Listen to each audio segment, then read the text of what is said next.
Kumpul di kelas yang sederhana ini, puji syukur atas kehadiran Allah.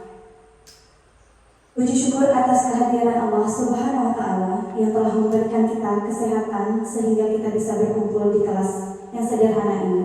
Selamat beriringkan salam kepada baginda Rasulullah Sallallahu Alaihi Wasallam. Penghormatan saya kepada Bapak Kepala Sekolah, kepada rekan sejawat, dalam acara diseminasi budaya positif hari Sabtu 24 Agustus 2024 segera kita mulai. Adapun susunan acara yang pertama adalah pembukaan oleh saya sendiri. Acara selanjutnya pembacaan ayat suci Al-Quran yang akan dilantunkan oleh rekan kita Bapak Safwan SPD. Kepada Bapak kami persilahkan dengan segala hormat.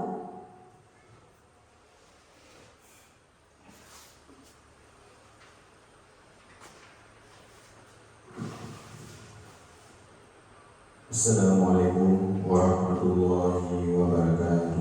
Waalaikumsalam warahmatullahi wabarakatuh. A'udzu billahi minasy syaithanir rajim.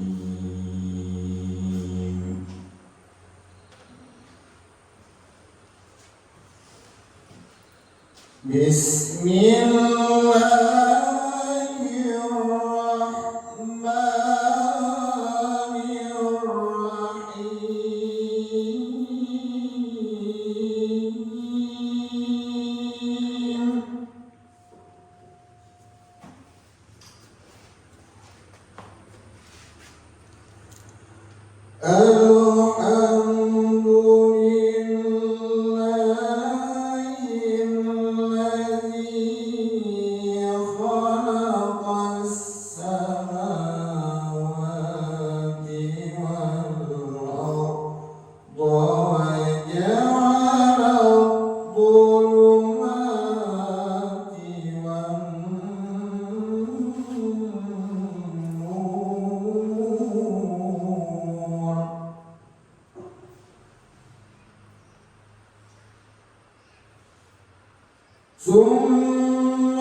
Sadaqallahul Azim.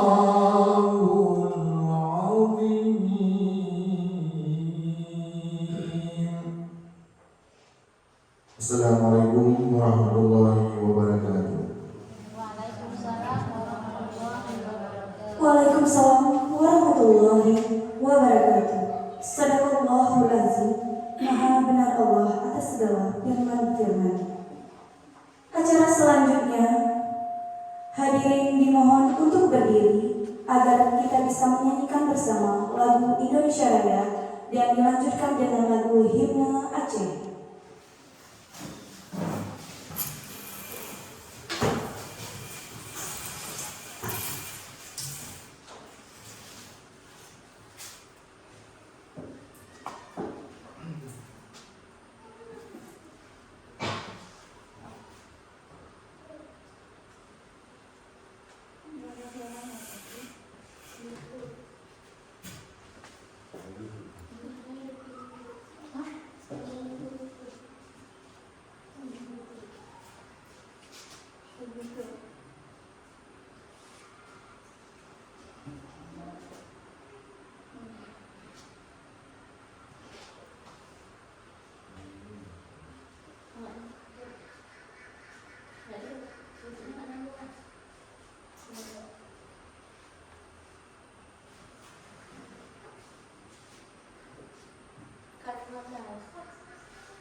Indonesia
dipersilahkan duduk kembali.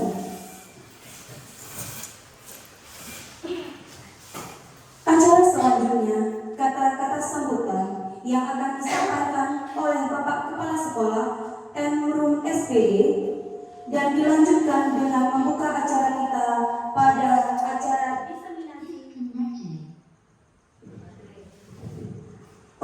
acara diseminasi budaya positif. Kepada Bapak, waktu dan tempat dipersilahkan. Assalamualaikum warahmatullahi wabarakatuh. Alhamdulillah rabbil alamin, wassalatu wassalamu ala asrafil anbiya'i wal mursalin wa ala alihi wa sahbihi ajma'in, amma ba'du. Puji serta syukur mari sama-sama kita panjatkan kehadirat Allah Subhanahu wa taala, yang mana pada hari ini kita telah dapat berkumpul di ruang ini dengan maksud dan tujuan, yaitu untuk kita diseminasi guru penggerak. Bapak dan Ibu yang saya hormati, juga Ibu Novi Aryaningsih selaku pemateri dalam seminar yang saya hormati. Pada kesempatan ini saya ingin menyampaikan beberapa hal terkait kegiatan calon guru penggerak, bahwa guru penggerak ini diharapkan menjadi katalis perubahan dalam pendidikan atau sekolah di wilayah masing-masing. Kemudian juga dapat menggerakkan komunitas belajar untuk rekan-rekan guru di sekolah masing-masing. Kemudian selanjutnya bisa mendorong peningkatan kepemimpinan murid di sekolah. Kemudian bisa membuka ruang diskusi positif, darurat, kolaborasi antara guru dan pelaku kepentingan di dalam dan di luar sekolah untuk meningkatkan kualitas pendidik. Selanjutnya bisa menjadi pemimpin pembelajaran yang baik, mendorong ekosistem pendidikan di sekolah masing-masing, sehingga hal-hal itu nanti bisa terwujud dengan adanya calon guru penggerak, sehingga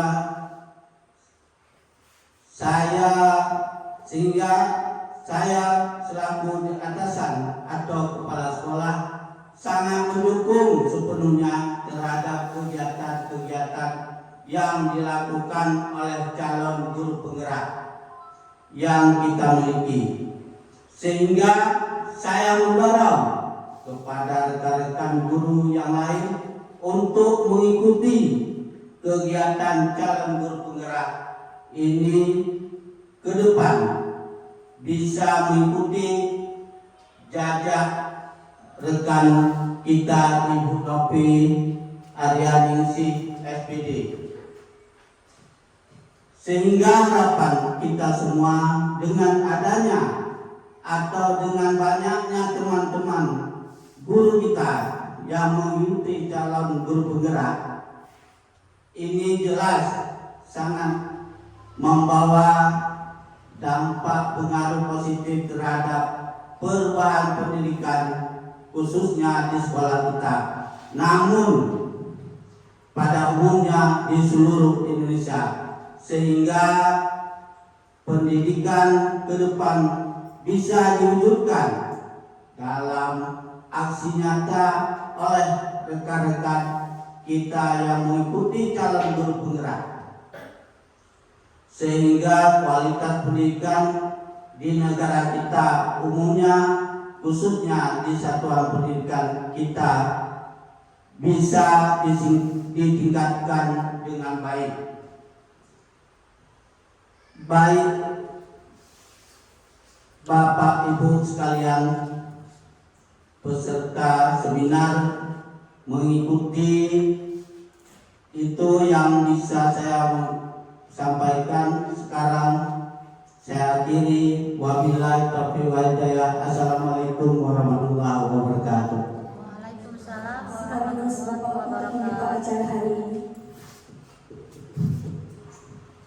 Untuk acara pada hari ini saya buka dan saya serahkan caranya kepada Ibu Novi Rianingsi.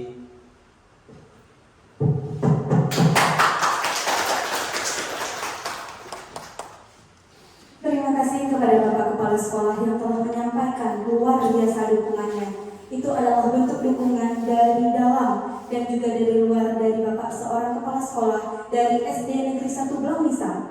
Baik Bapak Ibu sekalian, acara yang sangat luar biasa adalah acara yaitu mendengarkan masalah budaya positif yang akan dipaparkan langsung oleh Ibu narasumber kita, Ibu Novi Arianingsi SPD. Kepada Ibu waktu dan tempat kami persilahkan.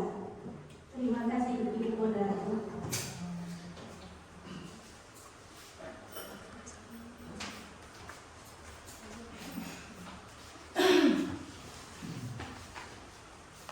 Assalamualaikum warahmatullahi wabarakatuh. Waalaikumsalam warahmatullahi wabarakatuh. Dengan mengucapkan Bismillahirrahmanirrahim, saya mulai materi ini. Langsung saja kepada materi, karena tadi mukadimahnya sudah dilakukan oleh moderator dan Bapak Kepala Sekolah. Hari ini kita berkumpul untuk acara diseminasi budaya positif di SD Negeri 1 Blangmisang. Teman-teman, jangan tegang gitu mukanya. Pematirinya jadi tegang juga. Ya, kita relax aja. Ini hanya sharing dan tukar pikiran. Oke? Ya. Acara hari ini kita buat dulu kesepakatan kelasnya. Ya. Kesepakatan kelasnya ada saling menghargai, ada mengangkat tangan jika bertanya, saling berkolaborasi, boleh minum di dalam kelas, menjaga kebersihan. Kira-kira dari Bapak dan Ibu, mana yang tidak setuju atau mau kita tambahkan? Setuju Ibu Novi, sangat luar biasa kesepakatan kelasnya. Iya, setuju ya. Lanjut. Acaranya dimulai dengan pembukaan dan perkenalan. Sekarang kita perkenalan. Nama saya Novi Arianingsi, SPDI, lahir di Kota Langsa pada tanggal 14 November 1989. 1800 dua kali ya Ibu ya. Berarti masih connect ini waktu siang ya. Ya, saya guru di SD Negeri 1 Blangmisang. Saya mengajar di kelas 3. Jurusan saya tapi matematika. Alhamdulillah sekarang sudah dinyet. Ya, sekarang sampai ke presentasi konsep. Budaya positif atau ekosistem positif. Ini yang berbicara adalah Bapak Ki Hajar Dewantara. Kita ambil contoh perbandingannya dengan hidup tumbuh-tumbuhan. Seorang petani dalam hakikatnya sama kewajibannya dengan seorang pendidik yang menanam padi misalnya. Hanya dapat menuntun tumbuhnya padi, ia dapat memperbaiki kondisi tanah, memelihara tanaman padi, memberi pupuk dan air, membasmi ulat-ulat atau jamur-jamur yang mengganggu hidup tanaman padi dan yang lainnya. Ini perkataan siapa Bapak Ibu? Iya, Bapak Ki Hajar Dewantara. Sebelumnya Ibu kenal nggak nama Bapak Ki Hajar Dewantara? Iya, beliau adalah Bapak pendidikan kita. Beliau berkata seperti itu pada bukunya Dasar-Dasar Pendidikan Keluarga tahun 1, nomor 1, 2, 3, dan 4 pada bulan November Desember tahun 1936. Pengertian dari perkataan Bapak Ki Hajar Dewantara Bapak Ibu kira-kira apa? Selama ini pendidikan yang kita maksud itu bagaimana? Dengan pendidikan yang dimaksud Bapak Ki Hajar Dewantara. Ayo, ada yang bisa? Ya, saya coba tuntun ya Bapak Ibu ya. Kalau pendidikan yang selama ini kita jalankan adalah pendidikan yang banyak menuntut murid untuk mencapai kemampuan atau KKN, ya kan? Tapi kalau Bapak Ki Hajar Dewantara bagaimana bilang? Pendidikan adalah menuntut murid untuk menciptakan karakter yang baik, menuntut murid agar mereka mampu merdeka. Merdeka artinya mandiri. Pintar banget nyambung ini kayaknya ya. Tidak boleh sepaham kita berarti. Lanjut Bapak Ibu. Lanjut. Ya, di sini kita akan bermain Bapak Ibu ya.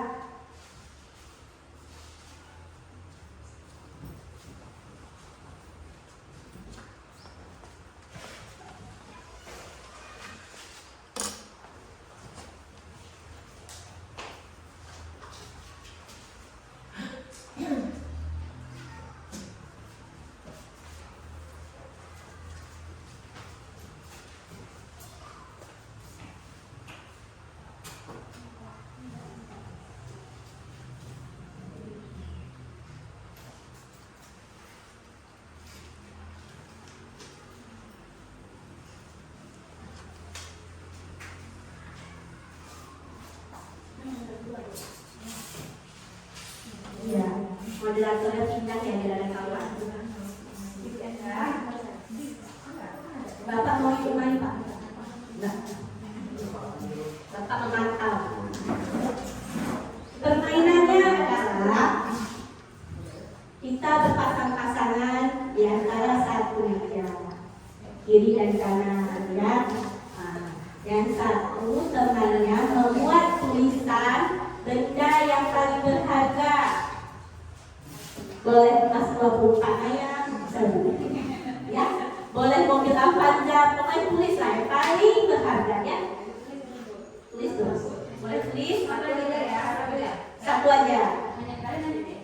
Satu aja lah. Jangan banyak-banyak. Nanti waktu dirampok saya kali ini. Kawannya satu kita satu. Iya. Enggak satu. Ya, sepasang satu. Karena nanti satu menggenggam, satu melengkung. Satu menggenggam, satu melengkung. Harta yang paling berharganya satu aja. Jadi kalau dirampok nggak sakit kali hatinya ya.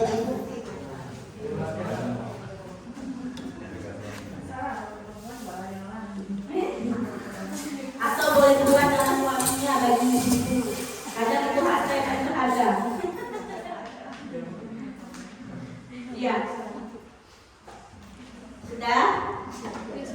Sudah ditulis? Sudah. Kalau sudah ditulis, hartanya dijaga baik-baik, digenggam. Sudah digenggam. Aturan permainannya, ketika hitungan ketiga, teman satu bangkunya merebut atau merampok harta yang paling berharga itu. Saya hitung 1 sampai 10 ya. Di kehitungan 10 siapa yang berhasil merampok harta yang paling berharga dari temannya. Oke, kita mulai ya. Hitungannya 1, 2, 3. Mulai. 1, 2, 3, 4, 5, 6, 7, 8, 9, 10. Siapa yang berhasil?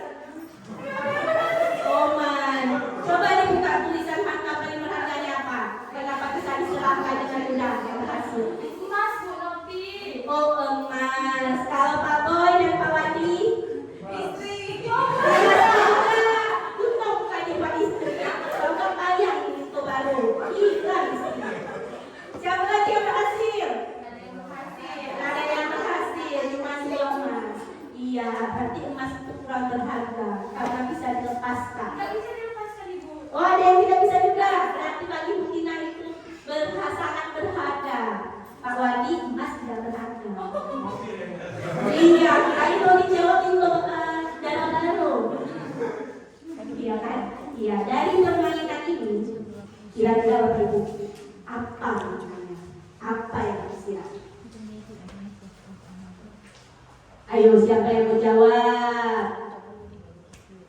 Pikir dulu. Harus benar angkat tangan. Ya, angkat tangan terus, Pak. Gak usah lagi dikit-dikit. Iya. Siapa? Pujara. Oke, Pujara.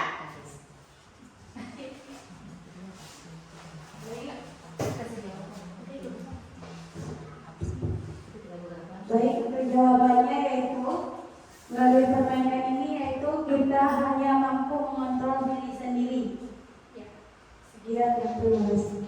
Iya, tepuk tangan dulu. Terima kasih Pujara. Itu benar. Kita tidak dapat merubah diri kita sendiri kecuali kita sendiri. Dari tadi permainan itu, kalau tidak ingin dilepaskan, kawan kita bisa berebut tidak? Tidak. Kalau kita mau melepaskan, maka kawan kita bisa berebut tidak? Bisa. Artinya siapa yang mengontrol? Diri kita sendiri. Ya, nyambung itu. Perubahan paradigma teori kontrol atau ilusi kontrol. Ilusi artinya itu hanya khayalan. Ya, guru mengontrol murid itu yang sering terjadi, yang sering kita pikirkan. Nyatanya, menurut permainan tadi, kira-kira kita bisa tidak mengontrol murid?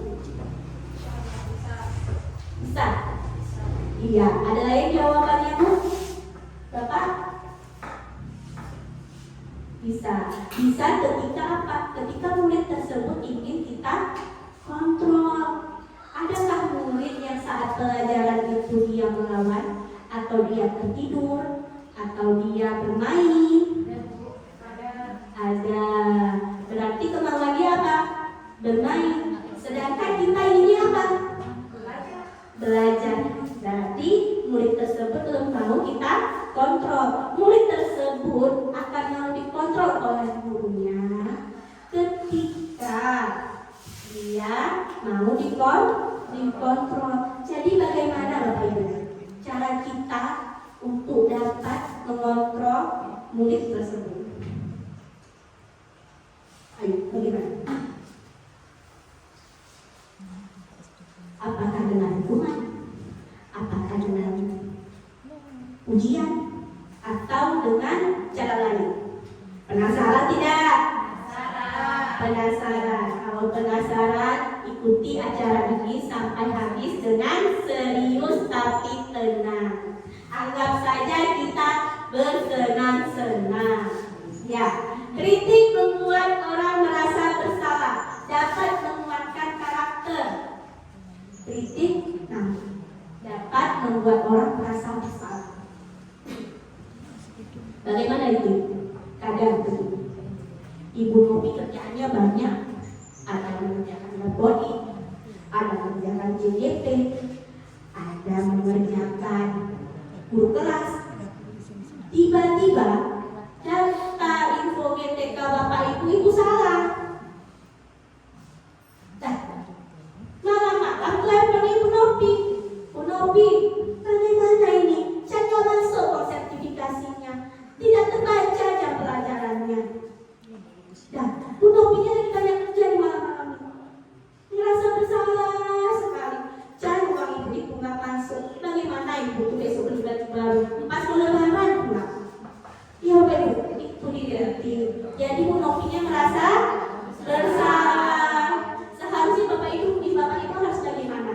Nanti kita cerita lagi. Disimpan ya. Semua penguatan positif, efektif dan bermanfaat.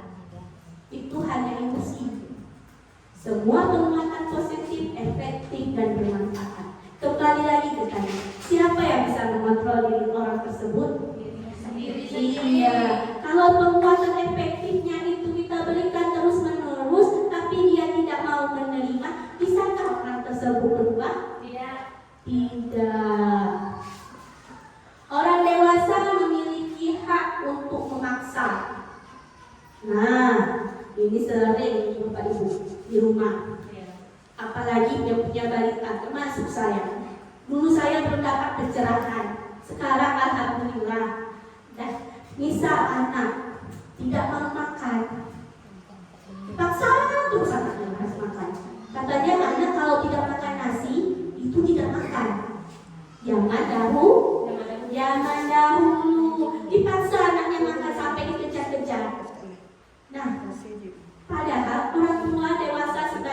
bagaimana? Kita tanyakan anaknya, kenapa anak tidak mau makan? Mungkin sayurnya nggak usah itu aja, kadang sambal aduk terus tiap hari mama masak. Gimana anak mau makan? Ya, kadang dia kepengen semur, kadang dia kepengennya apa? Tumis Aceh.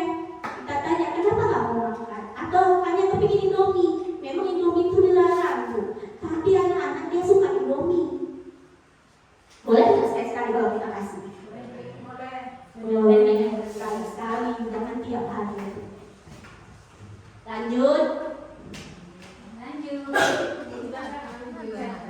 Ya, perubahan paradigma stimulus respon menjadi teori kontrol. Stimulus respon, kita mencoba mengubah orang agar berpandangan sama dengan kita. Teori kontrolnya, kita berusaha memahami pandangan orang lain tentang dunia. Kita selama ini hanya memaksa anak untuk melakukan apa yang kita inginkan. Lebih baik kita mengikuti teori kontrolnya. Kita berusaha memahami pandangan si anak. Ya, itu memahami tapi tetap tarik ulur Bapak Ibu ya. Perilaku buruk dilihat sebagai suatu kesalahan. Stimulus respon. Teori kontrol, semua perilaku memiliki tujuan. Nah, ini sering terjadi di kelas. Kadang kita lagi menjelaskan, lagi serius ini Bapak lagi menjelaskan. Datang anak muridnya di belakang, si abang harapan main-main. Kadang dicontek kawannya. Jadi Pak Wandi naik spanningnya nih, naik emosinya. Nah, pukul meja, insya Allah jangan kalian, tidak ada ya. Itu cuma seumpama. Pukul meja, itu benar atau salah? Salah. Harusnya bagaimana cara mengontrolnya? Didatangin anaknya, dielus-elus kepalanya, atau diapakan? Ya, ditanya ya Ibu ya. Tanya baik-baik, Abang Arafat, kenapa begitu? Dan ya, betul sekali ya. Kita membuat pendekatan. Kadang dia ingin diperhatikan. Sering di kawan di kelas yang saya perhatikan curhatnya nih. Kadang ada yang cewek mumpung dulu masih rajang. Pak Wandi dulu ada muridnya yang cewek. Jadi ada cantikannya di belakang waktu Pak Wandi itu menjelaskan. Ternyata apa? Dia butuh kasih sayang. Iya, dia butuh kasih sayang. Dia ingin diperhatikan sama Pak Wadi. Jadi kalau Pak Wadi tegur, ada apa Ratu? Wow, ya, lihat terus tidak berpaling dari Pak Wadi. Orang lain bisa mengontrol saya, hanya Anda yang bisa mengontrol diri Anda. Saya bisa mengontrol orang lain. Anda tidak bisa mengontrol orang lain. Ya, itu sudah terjadi ya. Pemaksaan ada pada saat rujukan gagal.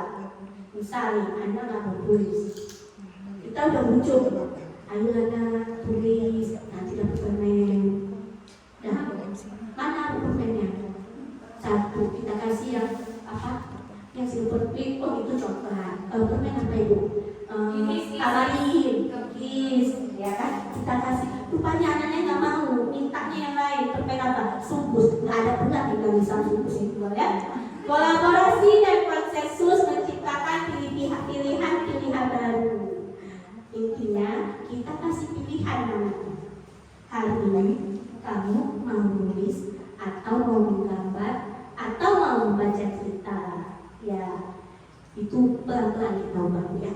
Saya pun belum sampai situ. Walaupun sudah pendidikan guru penggerak, saya bukan lebih pintar Pak Ibu. Saya masih muda, baru jadi guru. Jadi masih berproses. Model berpikir kenakalan. Teori kontrolnya adalah model berpikir apakah anak disiplin? Ayo sebelum saya lanjut, siapa yang mau membantu apa itu disiplin Bapak Ibu? Pak Wati atau Pak Boy atau Guru? Siapa yang mau jawab? Angkat tangan. Usapta. Pak Wati ya? Pak Wati dia mau jawab nih. Masih semangat. Ini semangat sekali. Iya, Pak Wandi jawabnya taat peraturan. Udah apa? Datang tepat pada waktunya. Iya, datang tepat pada waktunya. Semua benar. Tentu disiplin itu bisa datang tepat pada waktunya, bisa taat peraturan. Berasal dari bahasa Latin disiplina, yang artinya belajar. Makna asal dari kata berkonotasi dengan disiplin diri dari murid-murid Socrates dan Plato.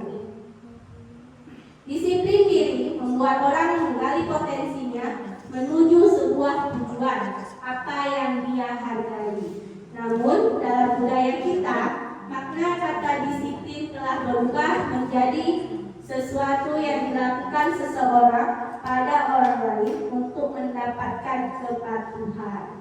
Kecenderungan adalah menghubungkan disiplin dengan ketidaknyamanan, bukan dengan apa yang dihargai atau pencapaian suatu tujuan mulia.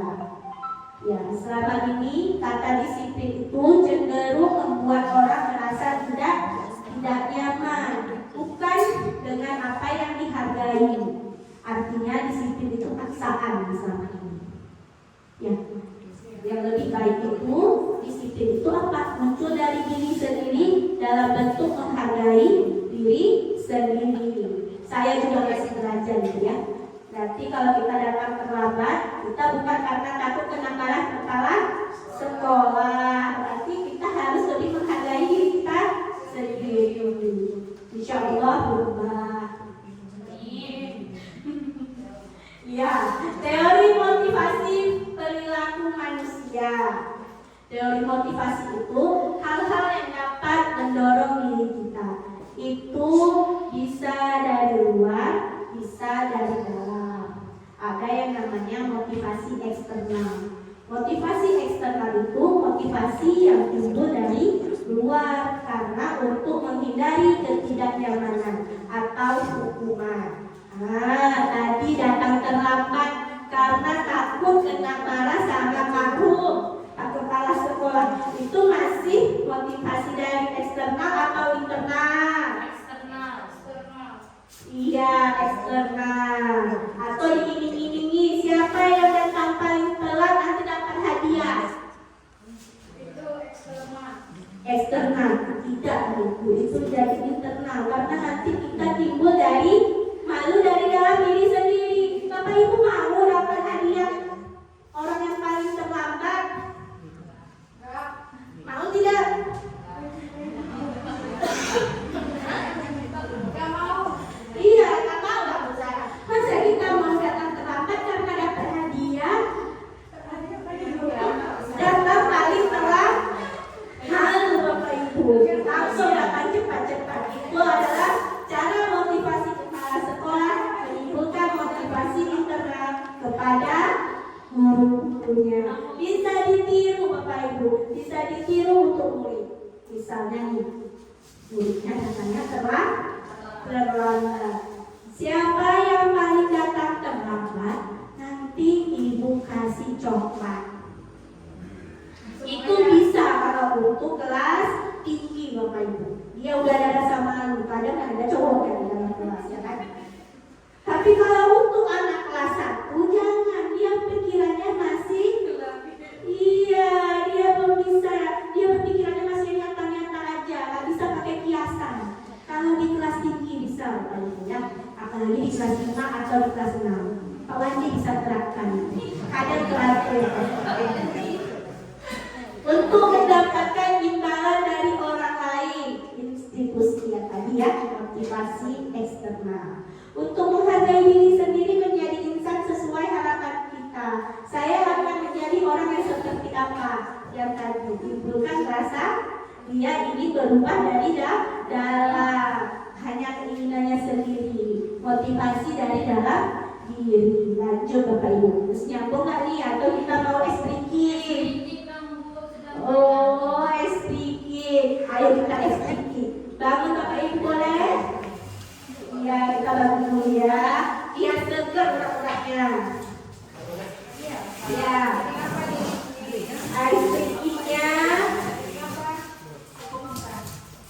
Ice-breakingnya kalau Ibu Novi bilang bernya 1 kali ke kiri, kalau bernya 2 kali kiri kanan, iya. Kalau ber 1 kali ber aja ke kiri ya. Kalau 3 kali balik lagi. Kita tes dulu ya. 1, 2, 3. Ber 1 kali ber.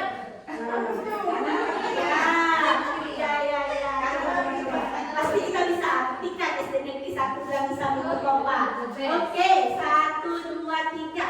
Ber 1 kali ber 2 kali ya. Ber 3 kali ya. Memang begini ya. Ada apa ya Bapak Ibu ya? Biar lebih semangat. Mungkin gini Novi bernya bukan ber 1 kali. Oh iya, yang ketiga kita mau ke depan kata buktinya. Oke, kita mulai. 1, 2, 3. Ber 1 kali ber 2 kali ber 3 kali Oke, terima kasih ya. Sekarang kita udah semangat ya. Semangat lanjut lagi, oke? Lanjut. Ini sampai mau sampai kota Medan ya Bapak Ibu. Nah, jangan ketinggalan. Ya, ini ada Bapak Ki Hajar Dewantara. Dia berkata, kita ini menuntun murid menuju kata merdeka. Apa itu merdeka? Merdeka itu tidak hanya terlepas dari perintah, juga sangat buat memerintah diri sendiri. Artinya, kita merdeka untuk diri kita sendiri. Kita mampu untuk disiplin, berbuat baik, berbuat kebaikan karena kita sendiri, bukan karena tuntutan orang lain. Ya, bagaimana cara kita itu menumbuhkan disiplin itu dari diri anak sendiri, bukan dari paksaan. Nanti kita belajar lagi. Ini udah mulai terbuka sesi dengan Bapak Ibu. Nah, ini ada lingkaran pengaruh. Kira-kira ini dari dalam atau dari luar? Mulainya. Siapa yang ingin menjawab? Ini dari luar atau ke dalam atau dari dalam keluar? Dari dalam keluar. Iya, tepat sekali. Ini bergerak dari dalam keluar. Hal yang harus kita lakukan adalah yang pertama itu peraturan kelas. Ketika kelas kita sudah teratur, maka kita akan membuat yang namanya keyakinan kelas. Memang awalnya itu paksaan, tapi lama-lama berubah menjadi suatu kebiasaan dan akan menciptakan lingkungan positif di sekolah dan akan menularkan budaya positif di lingkungan sekitar. Seperti itu Bapak Ibu ya. Terima kasih Bu Novi. Tepuk tangan Bapak-bapak. Ya, keyakinan kelas, hukuman dan penghargaan. Mengapa keyakinan kelas bukan peraturan saja? Mengapa? Ada yang bisa jawab? Atau kita lanjut saya yang jelaskan atau bagaimana? Lanjut aja. Ya, kenapa bukan peraturan? Kenapa keyakinan? Keyakinan karena disepakati secara secara bersama. Kalau peraturan siapa yang memutuskan? Gurunya.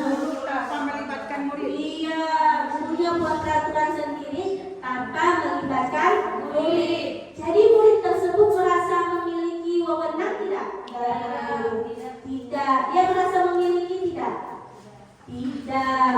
Ketika seseorang tidak merasa memiliki, maka dia tidak akan berbuat. Misalnya Bapak Ibu tidak merasa memiliki mobil tersebut, mau Bapak Ibu naik mobil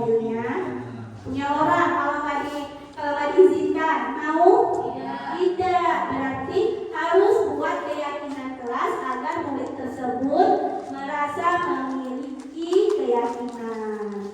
Dia punya hak untuk mengikutinya. Mengapa ada peraturan harus menggunakan helm bila mengendarai kendaraan roda 2? Itu peraturan, makanya karena orang yang melanggar, karena itu peraturan. Maunya pemerintah kita buatnya pakai keyakinan, tapi nggak ada juga tuh yang mengikuti. Emang udah begitu. Mengapa ada peraturan 3M, menggunakan masker, mencuci tangan, dan menjaga jarak 1,5 meter? Mengapa harus datang tepat waktu pada saat mengikuti pelatihan? Itu semuanya adalah untuk nilai-nilai kebajikan.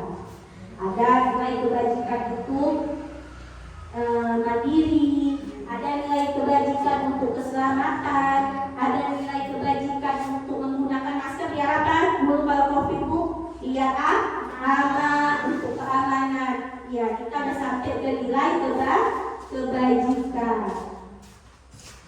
Mana yang merupakan keyakinan kelas? Kira-kira apa itu? Antara gambar A atau gambar B? B. Gambar B.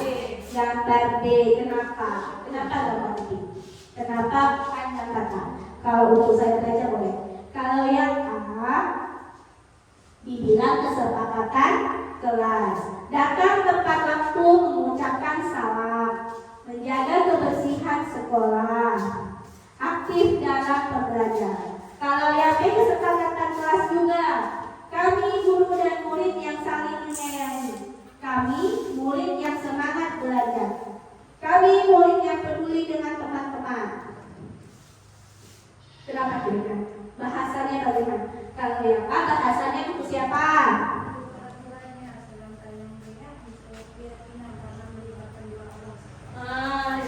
Pintar bisa. Iya benar. Kalau kesepakatan kelas, tepuk tangan dulu untuk saudara. Kesepakatan kelas itu diyakini bersama dan gampang diingat. Kata-katanya ini bersama. Udah paham? Kita lanjut ya. Dari tahun sampai Banda Aceh. Dari Medan dan Banda Aceh. Ya. Iya sampai ke sini. Ini ada kuis. Ya, mohon disiapkan kertas dan penanya. Kira-kira siapa yang menang pertanyaan ini? Dia dapat nasi kotak. Oh, dapat kue kata bapak kepala sekolah. Dikasih kue kacang loh kepala sekolahnya. Ya, mulai ada siapa tulisnya? Selalu kembalikan buku ke tempatnya. Itu peraturan menunjukkan keyakinan kelas yang nilai keyakinan kelas atau nilai kebajikan yang ditujunya itu apa? Misalnya di kata kuncinya Bapak Ibu, ada keamanan, ada keselamatan. Tadi nilai kebajikan tadi kan, ada keselamatan, keamanan, menghormati orang lain, ya. Bisa nilai kebajikannya apa? Oke, kita mulai ya. Selalu kembalikan buku ke tempatnya. Apa yang dituju? Ya simpan dulu sih, simpan dulu. Kalau kantong, ya. Nanti kalau dilarang mengganggu orang lain. Hadir di sekolah 15 menit sebelum pembelajaran. Dilarang melakukan kekerasan. Dilarang menggunakan narkoba. Bergantian atau menunggu giliran. Gunakan masker. Jangan berlari di kelas atau koridor. Itu bisa diulang lagi. 1, 2, 3, 4, 5, 6, 7, 8. Ya, sudah selesai. Udah ada nomor 1 keselamatan, atau nomor 2 menghargai orang lain. Boleh juga. Oke, Bu. Ya, udah siap? Siap. Kita buka jawabannya. Ini yang jujur ya. Biasa itu harus jujur. Teng teng teng. Jadi apa? Iya. Siapa yang benar semua? Ada yang benar semua? Ada. Kami cuma beda 1. Selalu kembalikan buku ke tempatnya. Itu bentuk tanggung Tanggung jawab. Dilarang mengganggu orang lain merupakan nilai kebajikan, menghormati orang lain dan diri sendiri. Hadir di sekolah 15 menit sebelum pembelajaran. Berarti bentuk menghargai orang lain dan Dilarang melakukan kekerasan. Itu bentuk keselamatan dan menghormati orang lain. Dilarang menggunakan narkoba. Bentuk kebajikannya adalah kesehatan, berarti untuk diri sendiri.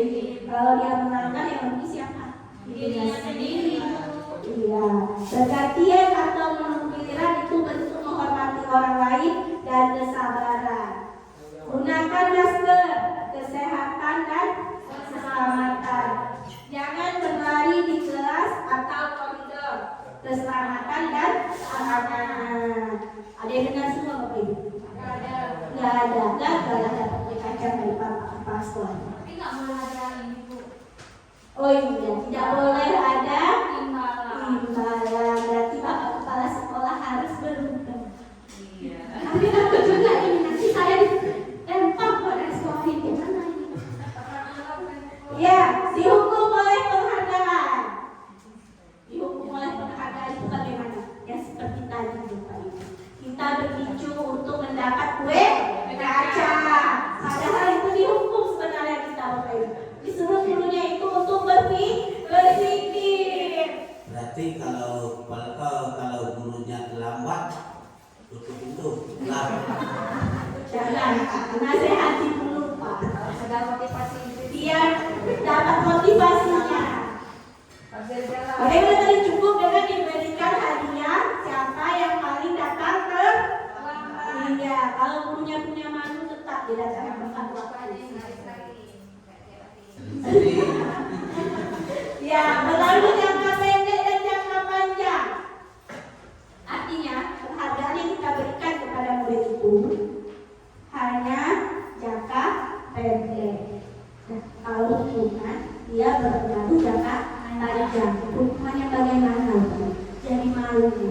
Misalnya, ada murid yang tidak pakai sepatu, pergi ke sekolah, atau sepatunya itu tidak warna hitam. Kita suruh dia keliling lapangan sampai kakinya merah-merah dan luka. Udah. Terus dia malu sama yang lainnya. Sedih nggak Bu? Sedih. Seandainya itu anak kita bagaimana? Nangis kita ya. Nah, dia tersenang sampai nanti dia dewasa. Tiba-tiba murid kita itu jadi dokter. Kita udah sakit jantung. Kena ya suster habis jantung. Bahaya. Bapak yang kemarin hukum saya jalan telanjang kaki keliling sekolah. Udah Bapak Ibu dikasih obat langsung. Itu Bapak sendiri dan Ibu sendiri yang jawab ya. Dan penghargaan menghukum.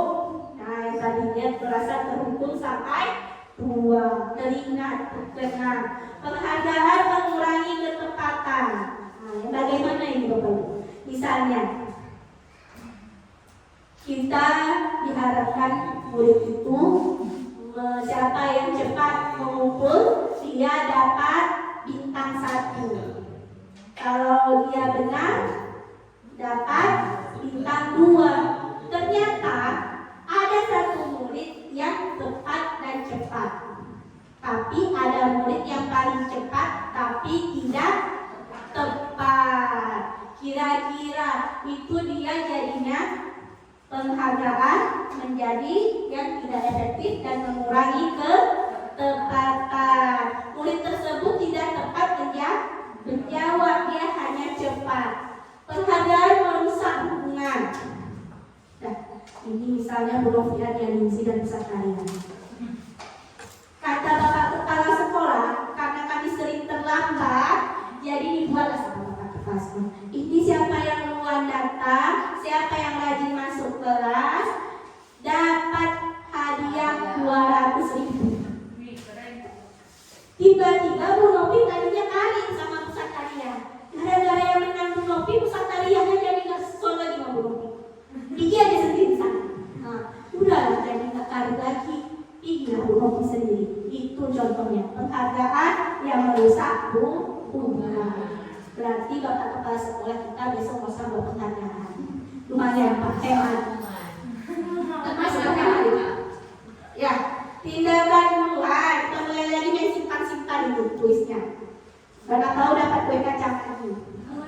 Iya, boleh juga. Menyuruh murid mencatat, saya tidak akan terlambat lagi sebanyak 100 kali karena terlambat datang di sekolah. Itu bentuk hukuman atau konsekuensi. Hukuman. Ya, simpan dulu, catat dulu.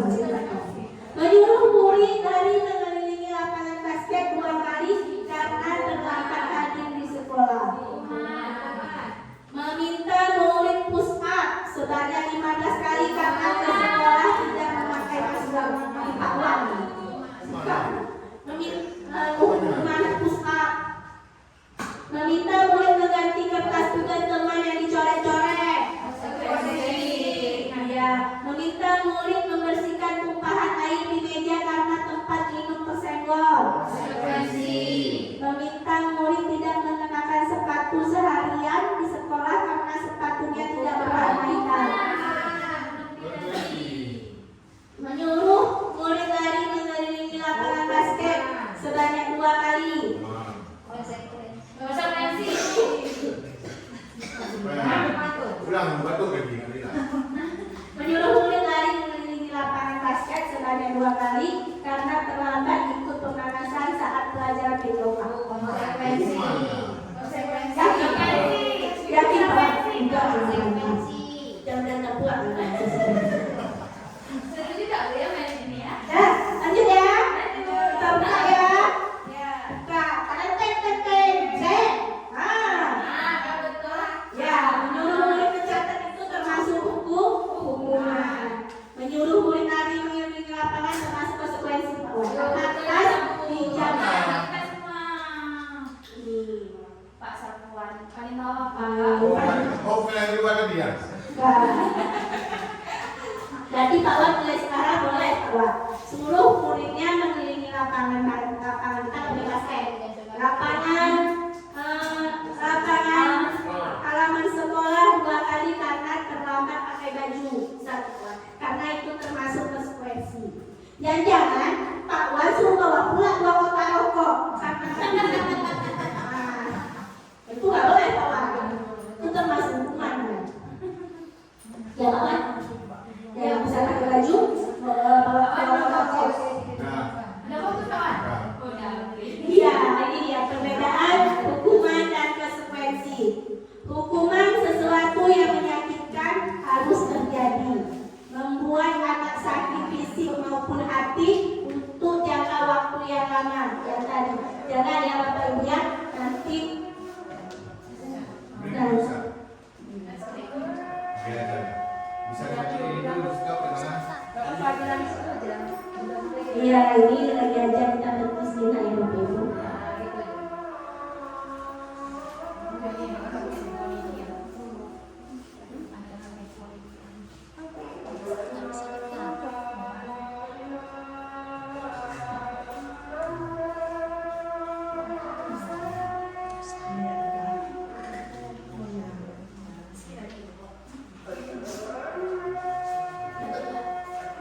Udah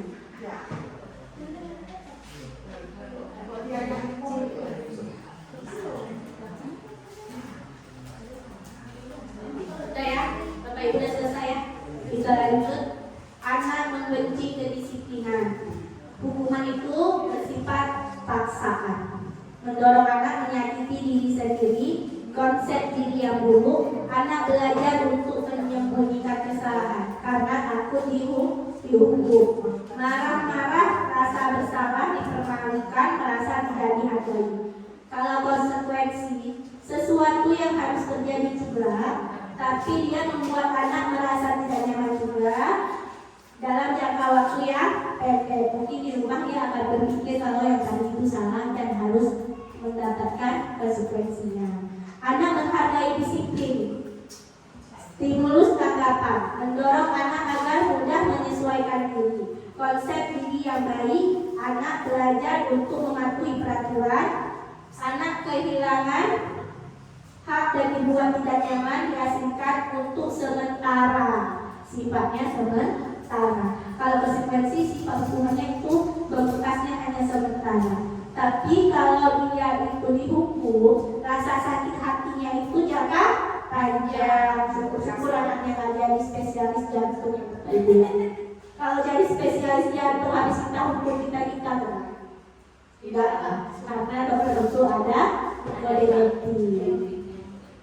Iya, sebelum kita menuntut anak, kita diharapkan untuk memahami kebutuhan dasar manusia. Ini dalam artinya kebutuhan dasar si anak. Yang tenang dia mulai. Yang paling penting adalah survival atau bertahan hidup, survive, bertahan hidup.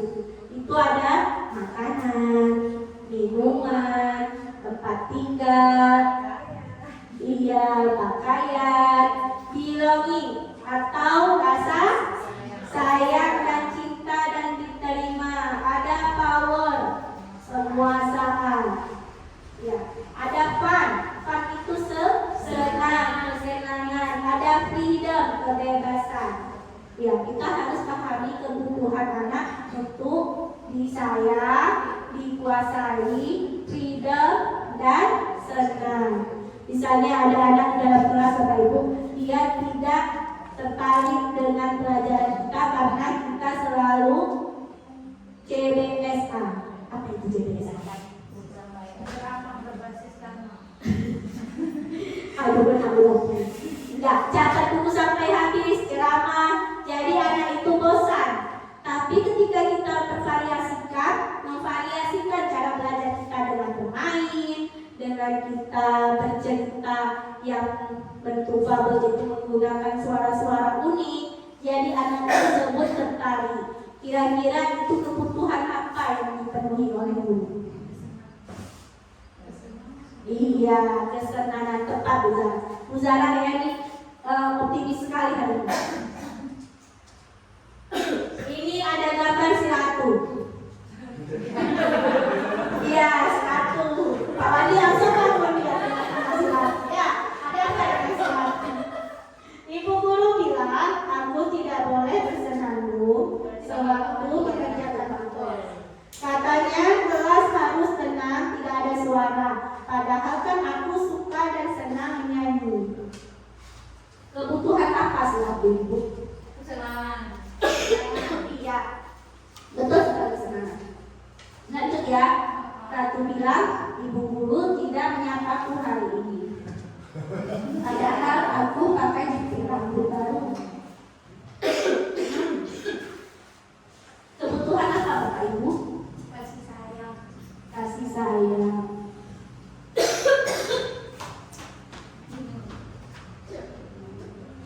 Tapi Pak Wandi benar Pak Boy ada. Pak Boy tidak kita Ya, atau mau diubah nih Bapak Ibu ya? Pak Wandi. Baru selesai. Oh salah, ini catat. Ratu memakai jilbab putih baru dan roknya agak menggantung. Tapi Pak Wandi tidak menyapa Ratu. Jadi satu hari Ratu berbola di dalam kelas.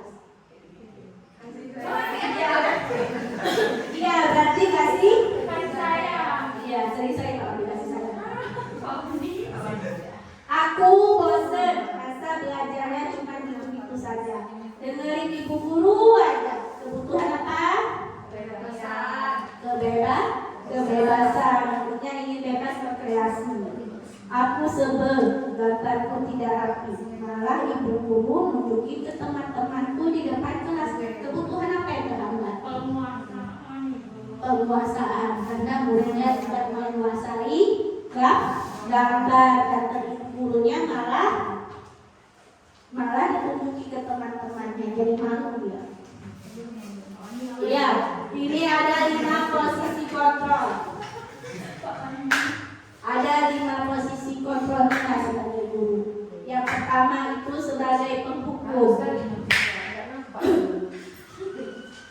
Penghukum, guru bagaimana? Menghakimi, menunjuk-nunjuk, menyakiti, menyindir. Hai kamu. Ya, kalau kamu tidak melakukan, awas ya, rasakan. Memberontak, menyalahkan orang lain, berbohong. Murid jadi apa kualitasnya? Murid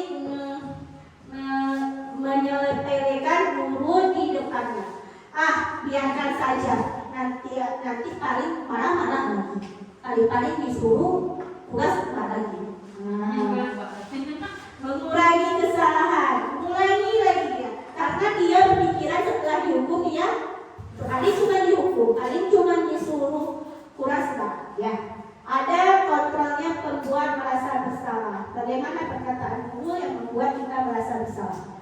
Berceramah dan mengatakan seharusnya anaknya jangan begitu, ibu jadi dimarahi kepala sekolah, duduk-dudukin ya di kelas. Itu membuat rasa bersalah. Hasilnya anak bagaimana? Menyembunyikan permasalahan dan menyangkal serta berbohong. Kaitan dengan dunianya berkualitas tidak. Murid meletakkan guru di dalam dunia yang berkualitas. Murid jadi merasa bersalah dan berkata, maafkan saya bu, dan merasa rendah diri. Kalau teman membuat alasan-alasan untuk muridnya, ayolah lakukan demi ibu. Kalau tidak, iya, itu sebagai teman. Kalau pemantau, dia apa? Dia mengawasi muridnya serta apa peraturannya dikembalikan ke murid. Itu namanya pemantau. Kalau manajer, dia mengajukan pertanyaan hingga murid tersebut merasa bersalah, tapi dia tetap bisa menyimpulkan jalan keluar, menanyakan kembali ke keyakinannya. Ya, apa yang kita yakini? Itu kata-katanya. Apakah kamu ada melanggar keyakinan kelas kita? Bagaimana cara memperbaikinya? Itu bertindak sebagai manajer. Ketika jadi seorang manajer, apa langkah yang paling tepat kita lakukan? Langkahnya adalah restitusi. Apa itu restitusi? Restitusi adalah proses menciptakan kondisi bagi murid untuk memperbaiki kesalahan mereka sehingga bisa kembali ke kelompok mereka dengan karakter yang lebih kuat. Itu perkataan siapa Pak? Iya, Bosen tahun 2004. Berarti restitusi itu kita mengkondisikan murid kita untuk kembali ke lingkungan dengan karakter yang lebih kuat. Ya, sampai sini ada pertanyaan? Tidak ada, lanjut. Ini 9 ciri restitusi. 1, bukan untuk menebus kesalahan, tapi untuk belajar dari kesalahan. 2, memperbaiki hubungan. 3, tawaran, bukan paksaan. Jadi kita tidak memberikan paksaan terhadap murid. Kita hanya memberikan tawaran. Apakah kalau kamu minta maaf itu lebih baik? Ya, tawarkan yang baik-baik. Menentukan untuk melihat ke dalam diri. Menuntut untuk melihat ke dalam diri. Mencari kebutuhan dasar yang mendasari tindakan. Pertanyaannya seperti ini. Kira-kira kenapa abang pukul temannya? Hanya alasannya. Apakah abang ingin merasa hebat atau bagaimana? Itu cara mencari kebutuhan dasar. Cara untuk memperbaiki diri. Kira-kira bang setelah abang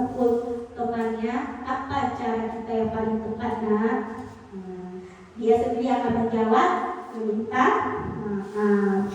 Ya, kita coba Bapak Ibu Adik kita ke situ. Fokus pada karakter bukan tindakan. Fokus pada solusi. Mengembalikan murid yang berbuat salah pada kelompoknya dengan karakter yang lebih baik. Ini dia segitiga restitusi. Langkah awalnya adalah menstabilkan identitas. Bagaimana yang dikatakan menstabilkan identitas? Kamu bukan satu-satunya yang pernah melakukan apa ya? Iya, setiap orang pasti pernah melakukan kesalahan. Jadi ini Bapak Ibu, singkatnya menstabilkan identitas itu ketika anak berantem, jangan kita panggil sini sini. Jangan seperti itu, anak emosinya masih tinggi.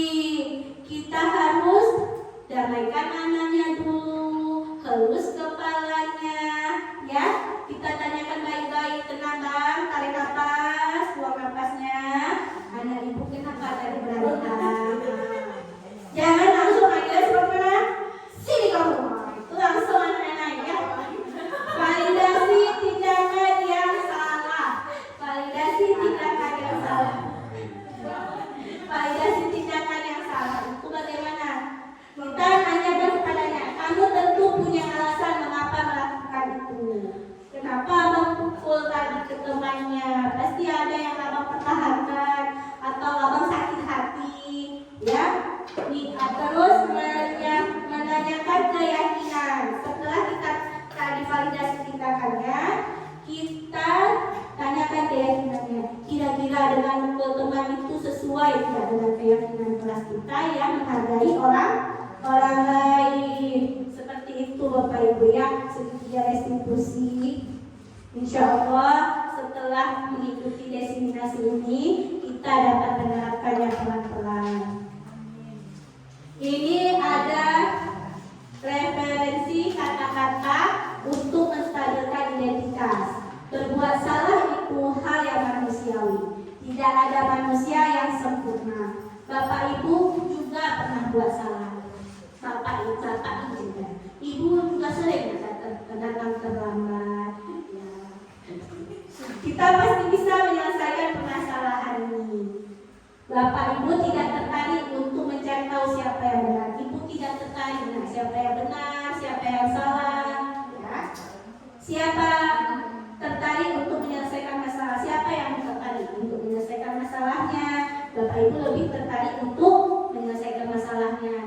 Bagaimana kita keluarnya? Bagaimana jalan keluarnya? Kalau kamu menyalahkan dirimu sendiri terus menerus, apakah kamu bersikap baik pada dirimu sendiri? Ya, ini ada validasi tindakan yang salah. Kamu bisa saja melakukan hal yang lebih buruk, tapi kamu tidak melakukannya kan? Nah, misalnya ada anak pukul, udah dipukul anaknya. Kita caranya memvalidasi tindakan apa? Untung nggak abang sepak anaknya, untung cuma dipukul ya. Besok-besok kalau abang sepak gimana coba ibu? Ya, kamu boleh tetap berusaha menjaga sikap itu, tapi tambahkan sikap yang lain. Maukah kamu belajar cara lain untuk mendapat yang kamu butuhkan tanpa harus memukul? Ini cara menanyakan keyakinan. Apa nilai yang kita percaya di kelas sekolah kita? Nilai-nilai kebajikan, keyakinan apa yang telah kita sepakati? Kelas yang ideal itu seperti apa sih? Kamu ingin jadi anak seperti apa? Iya. Setelah restitusi, lebih baik kita laksanakan intervensi 30 detik. Intervensi itu termasuk ke dalam penguatan diri murid, penguatan karakter dengan pertanyaan apakah kamu ingin berbuat lebih baik? Apakah saat ini kamu sedang menjadi orang yang sedang kamu inginkan? Apakah kamu bisa mengubah kegiatan atau perilaku kamu saat ini menjadi sikap yang lebih membantu? Apakah wajar membuat kesalahan? Bisakah kita memperbaikinya? Apa yang kamu lakukan saat ini sesuai? Apakah benar? Kesepakatannya apa, nak? Apa yang bisa saya bantu agar kamu bisa melakukannya? Tanyakan kepada anaknya. Apa yang bisa ibu bantu untuk kamu bisa minta maaf? Kadang dia butuh bantuan kita.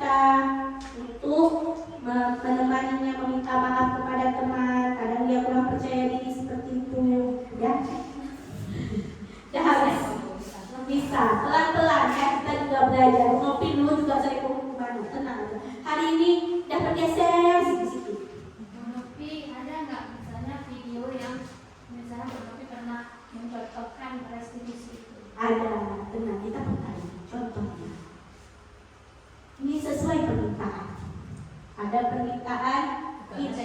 Ada jawaban. Ya, ini video Ibu Noki sedang restitusi. Ini cuma reka adegan, Bapak Ibu ya. Ada di bentuk. Ini saya coba mensosialisasikan restitusi kepada murid saya. Jadi ini reka adegannya agar murid lebih terbiasa dengan kegiatan restitusi. Tadi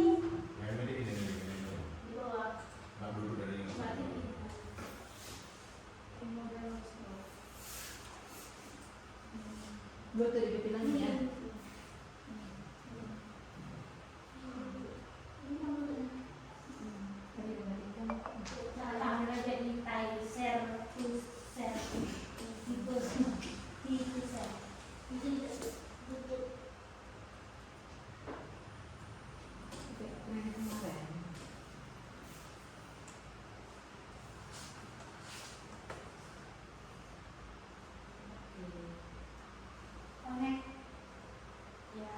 Connected.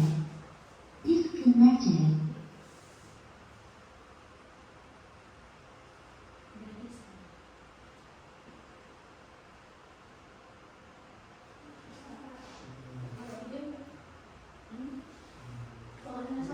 Karena ada disconnected.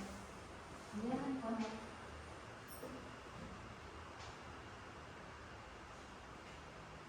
Tadi ada suara nggak?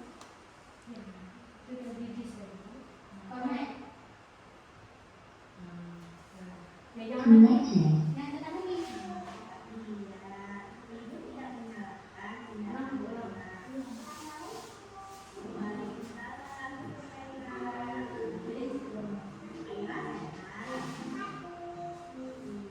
Ayo tahu kenapa ibu mau pindah Thailand kemarin? Ibu baru tahu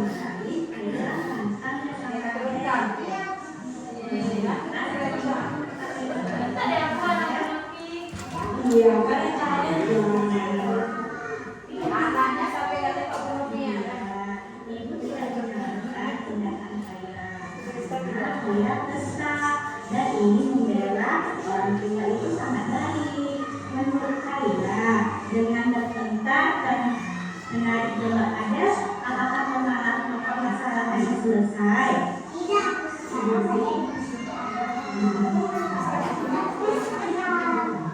Bertindak kasar itu apakah sesuai dengan keyakinan Kaira? Tidak. Bagaimana kira-kira Kaira harus melakukan untuk memperbaikinya? Menyampaikan perasaan,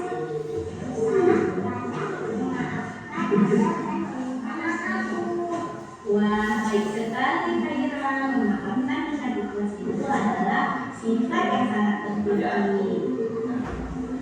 Tadi saya akan lebih sabar Iya, Kaira sudah menjadi sadar keyakinan kelas kita untuk saling memaafkan.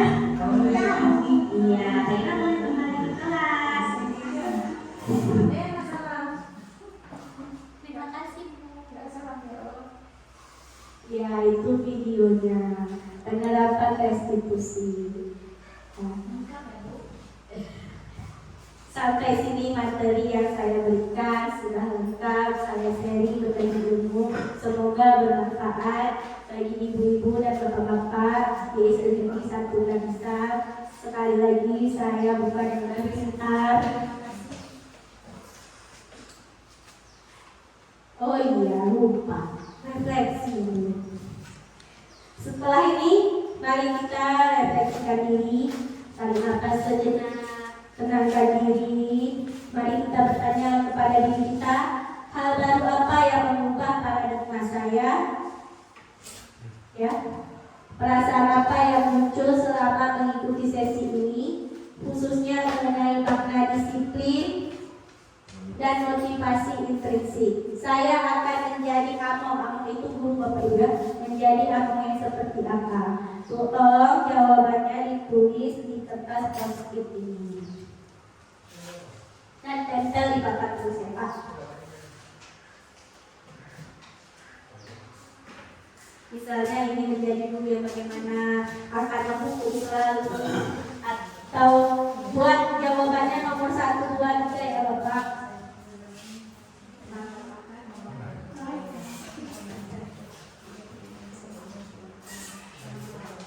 Jadi bagi waktu ya. Nanti satu ini satu Iya, iya, tiga. Tempel di sebelah yang bagian tidak kena fokus. Kira-kira reaksinya apa? Tarik nafas, renungkan dalam hati.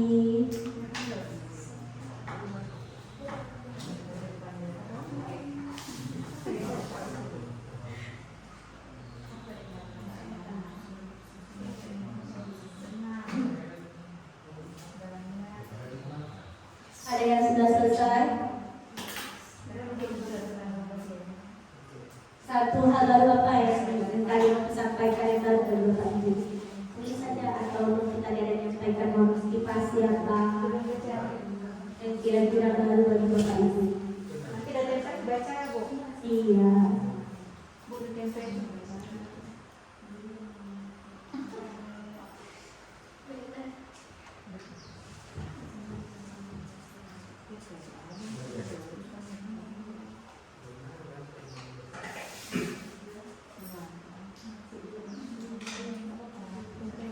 Ada yang sudah selesai? Yang sudah selesai boleh tempel.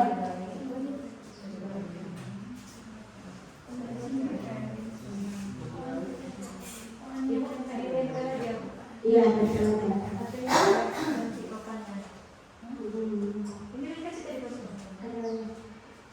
Sebenarnya tempel lagi ya Bu. Kita ada berapa orang? Tapi banyak nih posisinya. Ditulis saja Pak. Ya. Ya, tempel aja yang Nanti biar Bu Novi akan membacakan biar lebih cepat. Iya, tempel banyak perwakilan.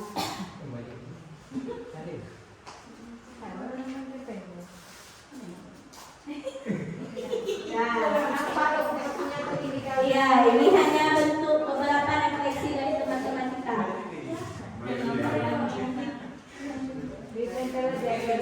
Ya, ada nomor 1 hal baru apa yang mengubah paradigma saya. Ada penerapan budaya positif. Perasaan apa yang muncul selama mengikuti sesi ini? Senang dan termotivasi. Bagus sekali, alhamdulillah. Saya akan menjadi abang yang seperti apa? Yang memahami kebutuhan anak. Ada lagi? Oh, sama semua jawabannya. Itu hukuman yang penting. Hukuman tidak mengubah karakter murid, tetapi dengan perhatian dapat mengubah perilakunya. Mantap.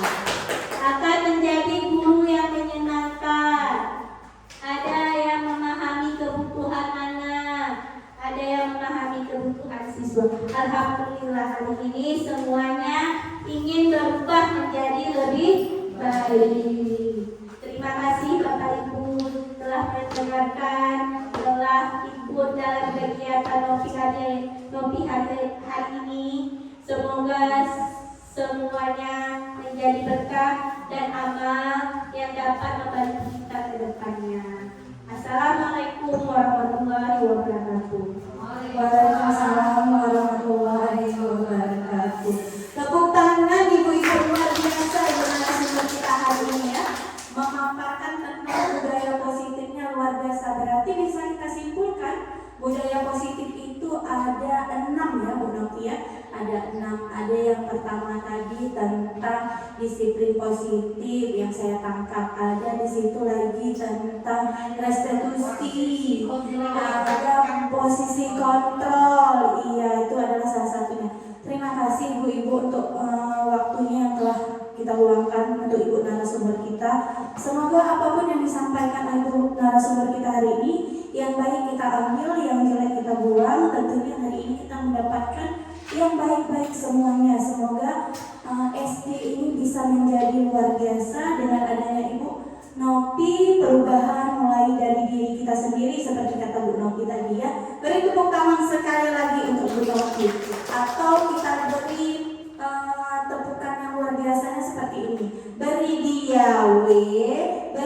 dia O, beri dia W. Wow, boleh ya ibu ya? Oke, ayo. Tepuk wow. Beri dia W, beri dia O, beri dia W. Wow. Terima kasih untuk perhatian hari ini. Saya selaku moderator hari ini pamit undur diri. Maafkan salah saya bila saya ada memandu kata-kata saya dalam acara hari ini. Saya undur diri, saya akhiri.